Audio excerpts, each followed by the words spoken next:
स्वः तत्सवितुर्वरेण्यं भर्गो देवस्य धीमहि धियो यो नः प्रचोदयात्। ॐ निन्दन्तु नीतिनिपुणाः यदि वास्तुवन्तु लक्ष्मीः समाविशतु गच्छतु वा यथेष्टम् अद्यैव वा मरणमस्तु युगान्तरे वा न्यायात् पथः प्रविचलन्ति पदन्नधीराः न्यायात् पथः प्रविचलन्ति पदन्नधीराः।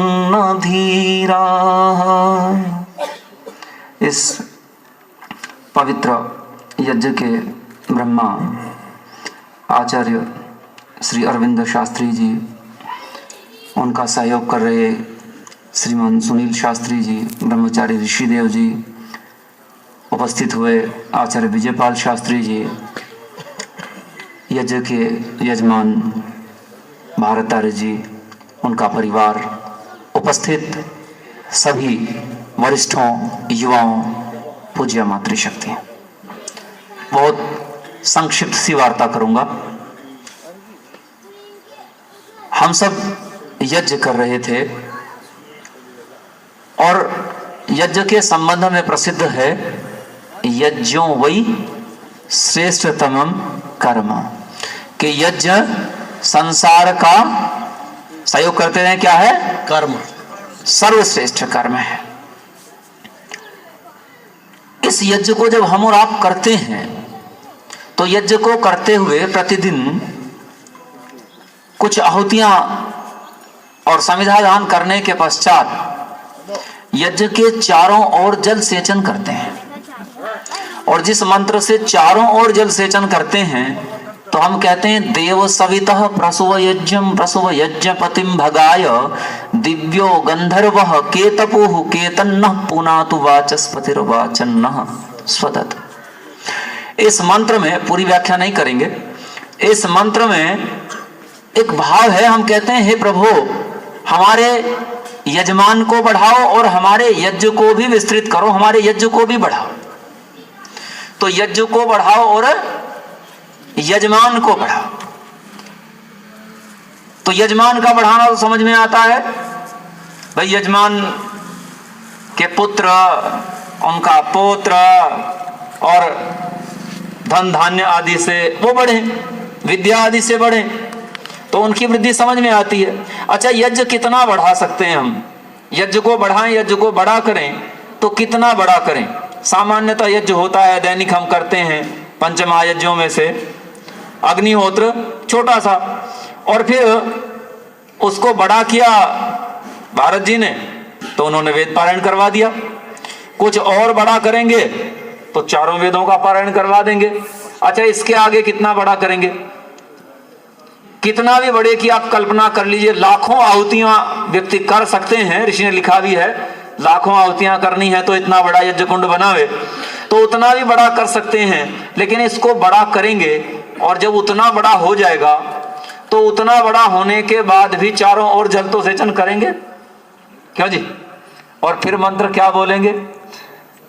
फिर वही बोलेंगे, अर्थात ये प्रार्थना फिर भी करेंगे कि मेरे यज्ञ को बढ़ाओ। तो कितना बढ़ाओ? आखिर ये यज्ञ का विस्तार है कहां तक? कितना ये यज्ञ बढ़ सकता है? तो आओ ऋषिदयानंद सरस्वती के शब्दों में एक बार इस यज्ञ को जान लो। क्योंकि ऋषिदयानंद सरस्वती ने इस यज्ञ के संबंध में कहा है, हम सब कहते तो हैं, भूमिका का समय नहीं है, लेकिन हम लोग कहते हैं कि यज्ञ से सब कुछ प्राप्त किया जा सकता है। लेकिन विचारना अवश्य होगा कि यदि सब कुछ प्राप्त किया जा सकता है तो यज्ञ क्या संसार में हम सनातन धर्मियों के अलावा कोई और करता है? क्यों जी? थोड़ा सा जैनी करते हैं, जैसा भी वो करते हैं थोड़ा सा वो करते हैं, इसके अलावा और कोई नहीं करता। और संसार में प्राप्ति औरों की हमसे कम की ज्यादा।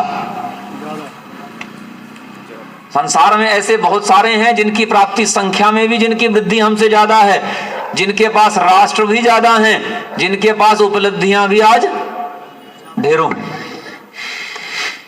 तो फिर हमें इस यज्ञ को समझना अवश्य होगा, इसमें कोई संशय नहीं। आचार्य जी कह रहे थे कि यज्ञ कल्प वृक्ष है और यज्ञ के इस कल्प वृक्ष के नीचे बैठ करके सब कुछ प्राप्त किया जा सकता है। ऋषियों ने कहा भी है, इसमें ब्राह्मण ग्रंथों में उसकी कथा भी सुना दी है। नहीं सुनाऊंगा इस समय, क्योंकि समय मेरे पास सीमित ही है। मैं तो केवल अपनी वो बात करना चाहता हूं जो मुख्य संदेश है वह आपको मिल जाए। तो ऋषियों ने हमें सावधान किया और ऋषिदयानंद सरस्वती ने यज्ञ की परिभाषा दी। और यज्ञ की परिभाषा देते हुए ऋषिदयानंद सरस्वती कहते हैं अग्निहोत्र से लेके, क्या कहते हैं जी? शब्द दोहरा लो मेरे साथ, अग्निहोत्र से लेके कहां तक? अश्वमेध पर्यंत। कहां तक? यज्ञ का आरंभ बता दिया कहां से है और यज्ञ की सीमा बता दी कहां तक है। कहते हैं अश्वमेध पर्यंत शिल्प विद्यादि लोकोपकार के समस्त कार्यों को क्या मानता हूं? यज्ञ मानता हूं। तो कहां से कहां तक यज्ञ है? अग्निहोत्र से लेकर अश्वमेध पर्यंत है। यानी जब हम लोग कहते हैं अग्निहोत्र करने के बाद, जब हम लोग अग्निहोत्र करने के बाद कह देते हैं कि यज्ञों वही श्रेष्ठतमम कर्म और उससे संतुष्ट हो लेते हैं, कह देने में कोई बुराई नहीं। अग्निहोत्र के पश्चात ये बात कहने में, ये बात याद करने में कोई बुराई नहीं है कि अग्निहोत्र भी यज्ञ है और यज्ञ संसार का सर्वश्रेष्ठ कर्म है। लेकिन हम ये याद रखें कि अग्निहोत्र आरंभिक बिंदु है, ये तो स्टार्टिंग पॉइंट है, यहां से संतुष्ट नहीं होना है, अग्निहोत्र से बढ़ना है, यहां से आगे चलना है। अगर संसार का कोई रेसर, संसार का कोई धावक अपने स्टार्टिंग पॉइंट पर बैठ करके कह दे कि मैं रेस जीत गया, तो वो रेस जीत नहीं सकता। रेस जीतनी है तो इस स्टार्टिंग पॉइंट के आगे बोलो जी क्या करना होगा? दौड़ना होगा। और वो भी कम दौड़ने से काम नहीं चलेगा। कैसे दौड़ना होगा? जिसको रेस जीतनी है उसे सबसे तेज दौड़ना होगा। अगर आप सबसे तेज दौड़ने की हिम्मत नहीं रखते तो आप रेस जीत नहीं सकते। तो यही यज्ञ भी है, यज्ञ जितना विस्तृत होगा हमारा उतनी हमें प्राप्ति होगी।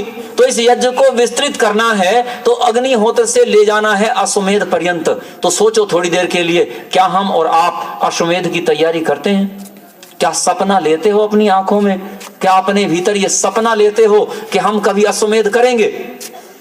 अच्छा ये बताओ, क्या इस अश्वमेध को कौन करेगा? अश्वमेध को क्या कोई मुसलमान राजा करेगा?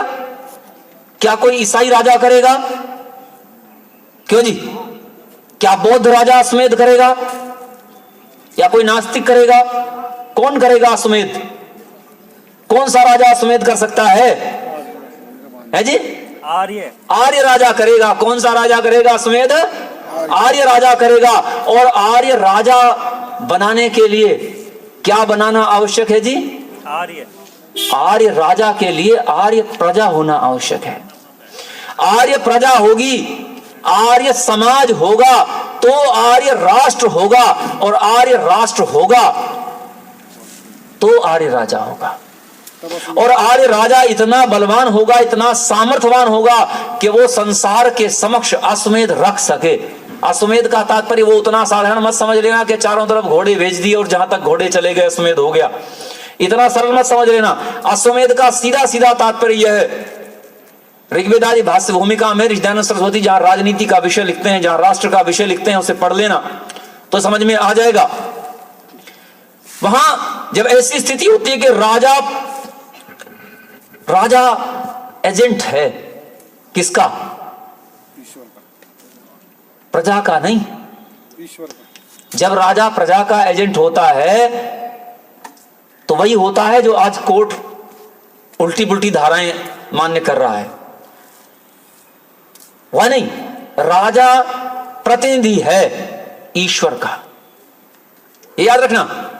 राजा ईश्वर का प्रतिनिधि है, क्योंकि क्षत्रिय की सबसे विशिष्टता यही है कि उसके भीतर ईश्वर भाव होता है, तो वह ईश्वर का प्रतिनिधि है। और जब वह ईश्वर का प्रतिनिधि होकर के राज्य करता है, और एक राजा राज्य, आर्य राजा राज्य करता है, तो वह संसार भर के राजाओं को कहता है कि या तो आपको ईश्वर के संविधान के अनुसार शासन करना होगा, और यदि आप ईश्वर के संविधान के अनुसार शासन नहीं करते तो एक आर्य राजा के हाथों तुम्हें दंडित होना पड़ेगा। तो यह सामर्थ्य आर्य राजा के अलावा अन्य में नहीं हो सकता। और इस आर्य राजा के लिए हमें अपने यज्ञ को विस्तृत करना होगा। और जब अश्वमेध रूपी यज्ञ होगा तो जानते हो उसकी संविधा कौन होगा? है जी, अश्वमेध में कौन सी संविधाएं डलेंगी? आम की, नीम की, गुलर की, पीपल की, काहे की डालोगे? कौन सी संविधाएं चाहिए अश्वमेध करने को? है जी, कौन सी संविधाएं चाहिए अश्वमेध करने के लिए? ये संविधाएं नहीं चलती। अश्वमेध की जो अग्नि है वह मनुष्य का रक्त मांगती है, वह मनुष्यों को मांगती है। अश्वमेध के लिए मनुष्य चाहिए, उसके लिए आहुतियां लगती हैं मनुष्यों की, मनुष्यों के जीवनों की आहुतियां लगती हैं। क्या हम तैयार हैं लगाने को? वास्तव में लगाने को जो आर्य होंगे वह अवश्य तैयार होंगे। जब आर्य ही नहीं है, जब जीवन की नश्वरता का, जीवन के उद्देश्य का, जीवन के लक्ष्य का ही अता पता नहीं, तो ऐसे व्यक्तियों से ये आशा नहीं कर सकते। जो इतना डरा बैठा है कि अगर मैंने काला धागा हाथ में नहीं बांधा